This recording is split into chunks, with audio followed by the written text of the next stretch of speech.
अब तक श्री कृष्ण ने अर्जुन को दिखाया कि मोह कैसे जन्म लेता है और बुद्धि कैसे नष्ट होती है। लेकिन गीता केवल चेतावनी नहीं देती, वह समाधान भी देती है। अब श्री कृष्ण अर्जुन को दिखाएंगे कैसे इंद्रियां नियंत्रित की जाएं और किस प्रकार संयमित जीवन शांति और स्थिरता का मार्ग बनता है। यह वह क्षण है जहां स्थिर प्रज्ञा का जीवन केवल आत्मनिष्ठ नहीं बल्कि प्रसन्न, संतुलित और सहज बनता है। आइए चलते हैं आगे के श्लोकों की ओर। राग द्वेष वियुक्तेस्तु विषयानिन्द्रियैश्चरन् आत्मवश्यैर्विधेयात्मा प्रसादमधिगच्छति। जो व्यक्ति राग और द्वेष से मुक्त होकर इंद्रियों द्वारा विषयों में विचरण करता है लेकिन आत्म नियंत्रित होता है, वह प्रसाद यानी आंतरिक शांति को प्राप्त करता है। कृष्ण कहते हैं, विषय से दूर रहना जरूरी नहीं, भाव से मुक्त रहना जरूरी है। तुम संसार में रहो लेकिन संसार तुम्हारे भीतर ना हो। शांति तब आती है जब हम आसक्ति और द्वेष से मुक्त होकर कर्म करते हैं, संयम पूर्वक सजग होकर। प्रसादी सर्व दुखानां हानिरस्योपजायते प्रसन्न चेतसो ह्याशु बुद्धिः पर्यवतिष्ठते। अंतःकरण की प्रसन्नता होने पर संपूर्ण दुखों का अभाव हो जाता है और उस प्रसन्न चित्त वाले कर्मयोगी की बुद्धि शीघ्र ही सब ओर से हटकर एक परमात्मा में ही भली भांति स्थिर हो जाती है। यहाँ प्रसाद का अर्थ है चित्त की निर्मलता, भीतर की शांति। जब मन प्रसन्न होता है तब बुद्धि स्वतः स्थिर हो जाती है। जब मन निर्मल होता है तब न केवल दुख मिटता है बल्कि बुद्धि भी तेज और सटीक हो जाती है। नास्ति बुद्धिर्युक्तस्य न चायुक्तस्य भावना न चाभावयतः शान्तिर् शान्तस्य कुतः सुखम्। जिसका मन संयम में नहीं है उसकी बुद्धि स्थिर नहीं होती और जिसकी बुद्धि स्थिर नहीं उसमें भावना नहीं होती। ऐसे व्यक्ति को शांति नहीं मिलती और जो अशांत है वह सुखी कैसे हो सकता है। यह मन की श्रृंखलाबद्ध गिरावट है। संयम नहीं, बुद्धि नहीं, भावना नहीं, शांति नहीं, सुख असंभव। इसलिए जीवन का मूल आधार है मन का संयम और दिशा में स्थित होना। अगर मन चंचल है तो न शांति संभव है न सुख। जीवन की स्थिरता मन की शांति से शुरू होती है।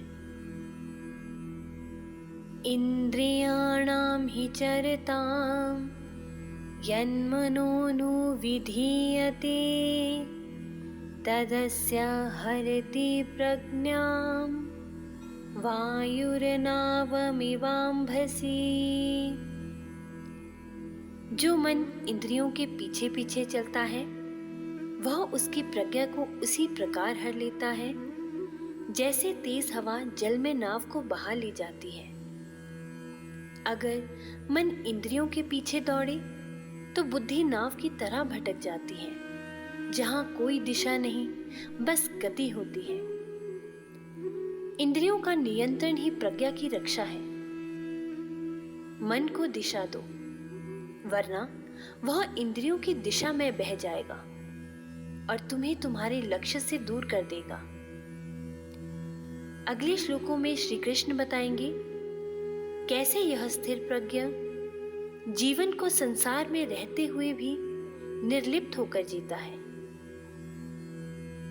तस्माद्यस्य महाबाहो निगृहीतानि सर्वशः इन्द्रियाणीन्द्रियार्थेभ्यस्तस्य प्रज्ञा प्रतिष्ठिता।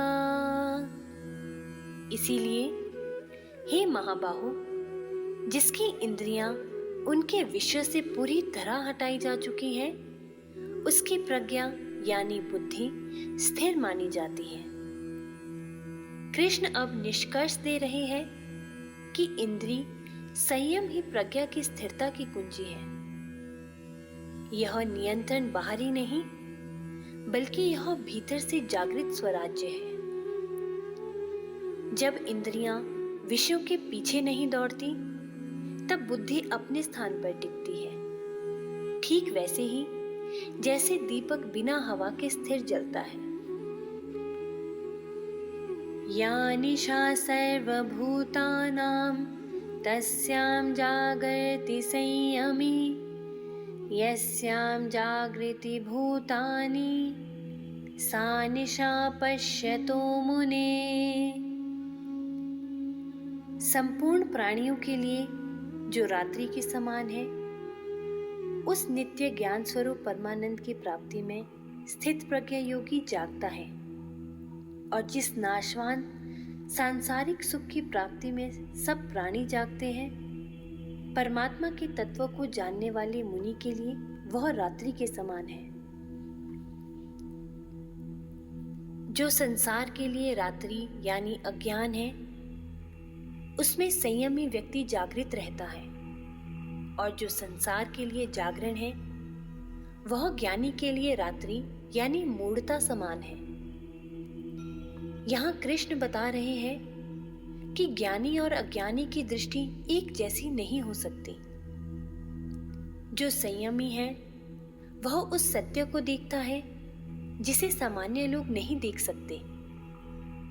जब तुम भीतर जाग जाते हो, तो बाहर की चकाचौंध तुम्हें नींद जैसी लगने लगती है। आपूर्यमाणमचल प्रतिष्ठं समुद्रमापः प्रविशन्ति यद्वत् तद्वत् कामयं प्रविशन्ति सर्वे सा शान्तिमाप्नोति न कामकामी।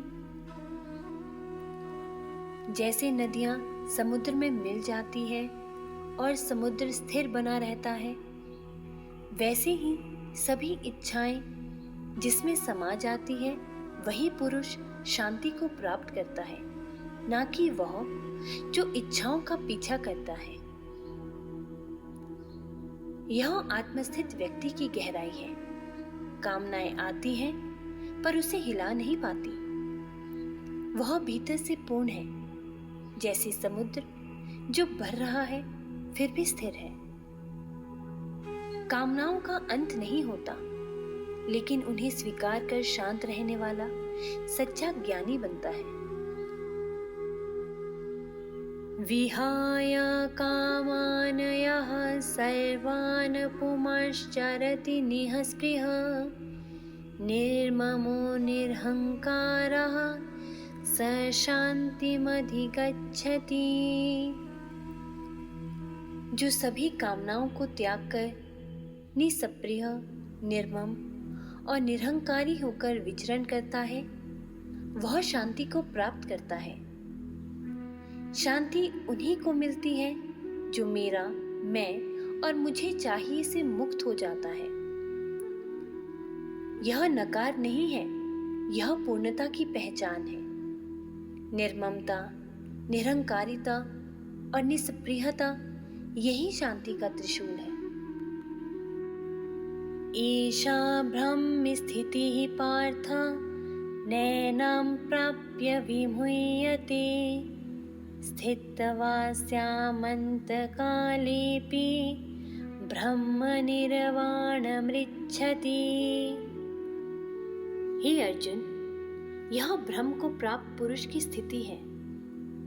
इसको प्राप्त होकर योगी कभी मोहित नहीं होता और अंत काल में भी इस ब्रह्म स्थिति में स्थित होकर ब्रह्मानंद को प्राप्त हो जाता है। यह अध्याय 2 का अंतिम श्लोक है।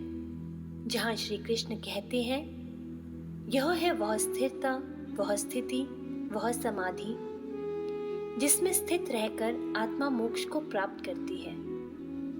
इससे बड़ा कोई योग, कोई शांति, कोई फल नहीं। जीवन का उद्देश्य केवल जीतना नहीं, पूर्णता में स्थित होना है। ब्रह्मी स्थिति ही वह शिखर है जहां से न मोह रहता है न मरण। अर्जुन ने पूछा था, स्थित प्रज्ञ कौन है? और श्री कृष्ण ने उत्तर में एक संपूर्ण जीवन दर्शन खड़ा कर दिया। एक ऐसा पुरुष जो ना दुख में टूटता है ना सुख में डोलता है, जो इंद्रियों पर शासन करता है और आत्मा में स्थित रहता है, जो करता है पर उससे बंधता नहीं, जो त्यागता है पर भागता नहीं। यही है स्थित प्रज्ञ और यही है गीता का जीवन मूल्य। अध्याय 2 समाप्त होता है, लेकिन यह अंत नहीं, यह प्रारंभ है उस पथ का जहां ज्ञान, भक्ति और कर्म तीनों एकाकार हो जाते हैं।